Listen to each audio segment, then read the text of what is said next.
जे करू शकतात ते लढू शकतात आणि जे लढू शकतात ते तुमच्यावर विजय सुद्धा मिळवू शकतात, कारण इतिहास नेहमी लढणाऱ्यांचा होतो, पळून जाणाऱ्यांचा नाही.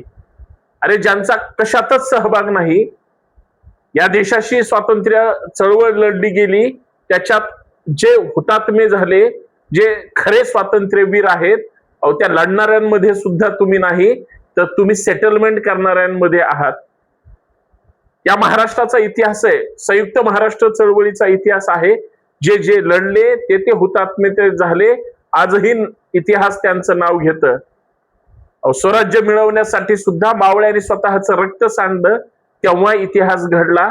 आज जे तुम्ही आहोत त्या छत्रपती शिवाजी महाराजांच्या त्या स्वराज्य किंवा एकंदरीत रयतेबद्दलच्या प्रेमाबद्दल किंवा त्यांच्या निष्ठेबद्दल आणि त्यांनी केलेल्या कामामुळं आज तुमची माझी ओळख आहे. अशीच ओळख कोण निर्माण करू शकतं, या सगळ्या मुद्द्यांवर मित्रांनो चर्चा करायची आहे.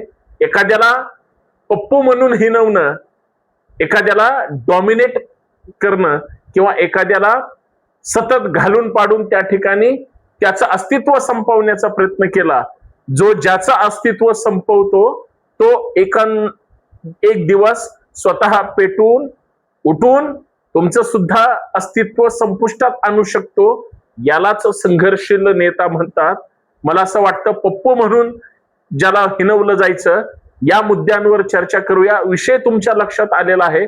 सर्वप्रथम मी पुण्यातून ॲडव्होकेट संतोष शिंदे आपल्या हक्काच्या युट्यूब चॅनलवर मी आपल्या सर्वांचं मनपूर्वक स्वागत करतो. विनंती एवढीच आहे, हा व्हिडिओ फार महत्वाचा आहे.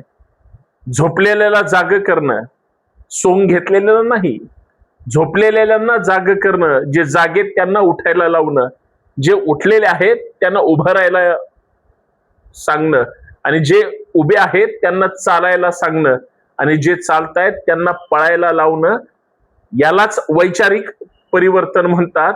आपण बौद्धिक दृष्ट्या या व्हिडिओकडे पाहूयात.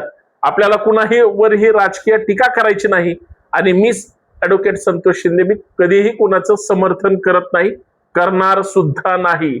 जे खरं आहे ते मांडण्याचा प्रयत्न करत असतो. राहुल गांधींना हिणवलं जायचं पप्पू म्हणून.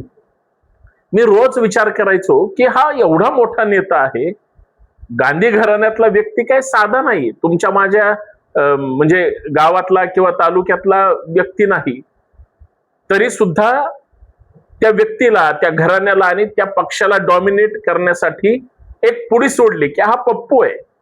याचं काय मनावर घेऊ नका, कारण त्याच्या आई त्यावेळेस या देशाच्या सत्ता केंद्रित महान नेत्या होत्या आणि आज सुद्धा आहेत. आणि मग त्यांना ज्या पद्धतीने हिणवलं जायचं, मी बऱ्याच गोष्टी पाहायचो की कुठलाही एखादा मोठा नेता त्याची पुढची पिढी ही बघून संघर्ष करून प्रयत्न करून त्या ठिकाणी पुढे येते.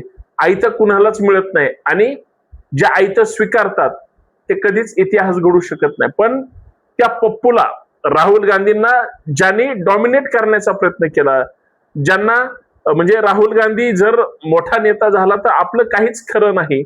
आणि मागची 15 वर्षाची सत्ता किंवा त्याच्या अगोदरची सत्ता किंवा स्वातंत्र्यापासूनची काँग्रेसची आतापर्यंत सत्ता ही विरोधकांच्या डोळ्यासमोर होती. त्याच्यामुळं कुणाला तरी टार्गेट करून हिणवणं आणि लोकांच्या मनातून त्याचं जे काही ग्लॅमर आहे ते काढून टाकणं हा एक प्रयत्न असू शकतो. पण झालं काय, हिणवलं गेलं, पण त्या माणसाने थांबला नाही. देशभर फिरत राहिला, अभ्यास करत राहिला, वैचारिक बाबतीमध्ये प्रगल्भ होत राहिला. जे जे वैचारिक वाद आहेत किंवा अविचारी संघटन आहे त्यावेळेस आणि त्यांना कठोर पद्धतीनं बोलू लागला.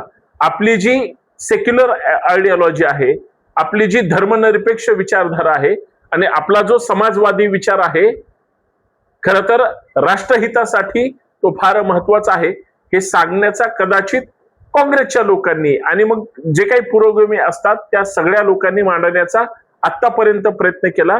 राहुल गांधी कदाचित ते मांडत असावेत, कारण मी काय प्रत्यक्ष त्यांना भेटलो नाही किंवा जाणून नाही, पण मला जे कळतं की त्यांनी या सगळ्यांवर वैचारिक दृष्ट्या जे यश मिळवलं हे काँग्रेस विरोधी किंवा राहुल गांधी विरोधी लोकांना पचनी पडणारं नव्हतं, म्हणून ते हिनवत होते. भारत जोडो अभियान असेल किंवा देशामध्ये एकंदरीत मोदींची लाट होती आणि 2014ला भाजप सत्तेत आली, 19ला सत्तेत आली, आता 24ला सुद्धा सत्तेत आली.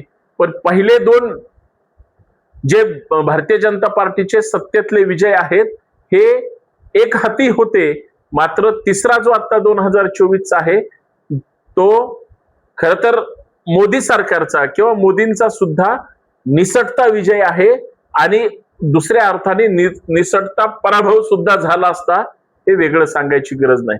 पण ज्याला पप्पू म्हणून हिनवत होते त्यांनी 10 वर्षामध्ये पप्पूचा रागा अशा पद्धतीनं झाला. रागा म्हणजे राहुल गांधी, जो या देशातल्या जिथं जिथं अन्याय होईल, जिथं जिथं अत्याचार होईल, ज्या ज्या राज्याला ज्या ज्या विरोधी पक्षाची सक्षम नेत्याची गरज आहे तिथं तिथं राहुल गांधी उभारण्याचा प्रयत्न झाला. रागा हा सहज मोठा झालेला नाही.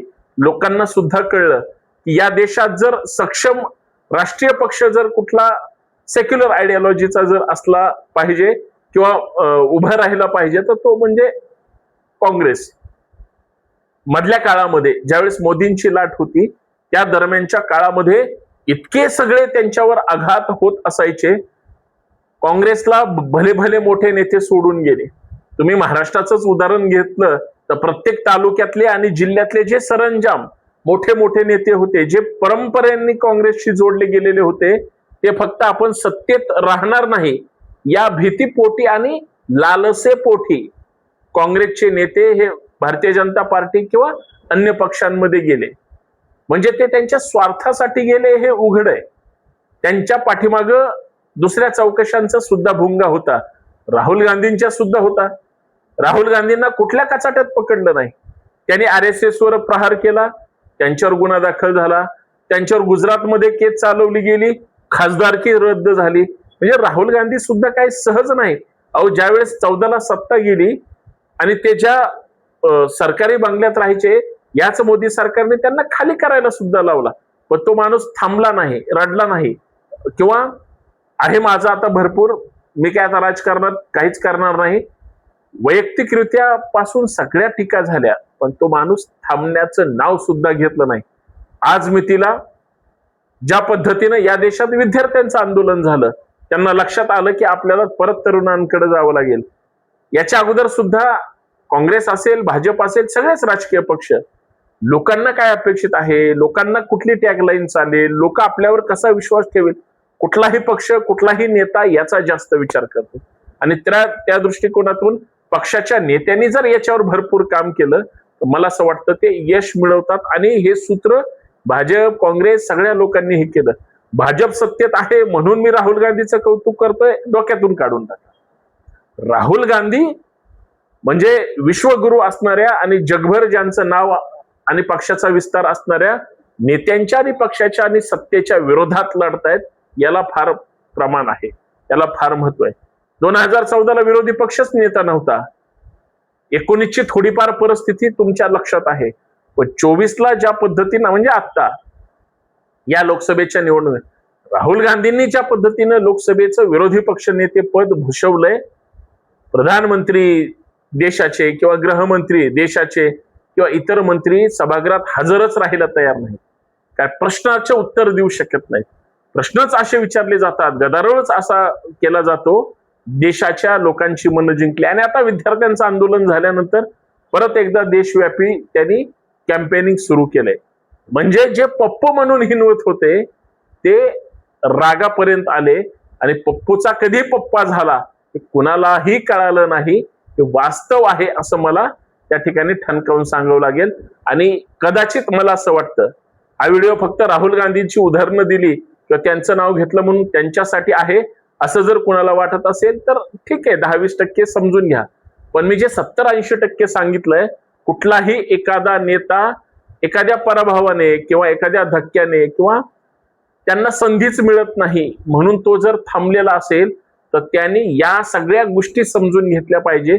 जोपर्यंत तुम्ही प्रामाणिकपणे लोकांमध्ये सतत राहून लोकांसाठी संघर्ष करणार नाही, लोकांमध्ये जाऊन लोकांसाठी लढणार नाही, तोपर्यंत लोक तुमच्या सोबत येणार नाही आणि लोक तुम्हाला नेता म्हणणार नाहीत, हे लक्षात ठेवा. हे सिद्ध त्या राहुल गांधींनी केलं, म्हणून त्यांचं उदाहरण दिलं. माझं फक्त एवढंच या व्हिडिओच्या माध्यमातून मत आहे, तुमच्यातला सुद्धा कार्यकर्त्यातला नेता जागा करा आणि संघर्ष करा. या प्रस्थापित सगळ्या नेत्यांना पर्याय द्या, म्हणजे तुम्ही मोठे नेते व्हाल, एवढीच माफक अपेक्षा आहे. बाकी माझा स्वार्थ शून्य आहे. पटलं तर हा व्हिडिओ इतरांना शेअर करा, चॅनल सबस्क्राईब करा आणि जास्तीत जास्त इतरांपर्यंत पाठवा. धन्यवाद. जय भीम, जय शिवराय, जय महाराष्ट्र.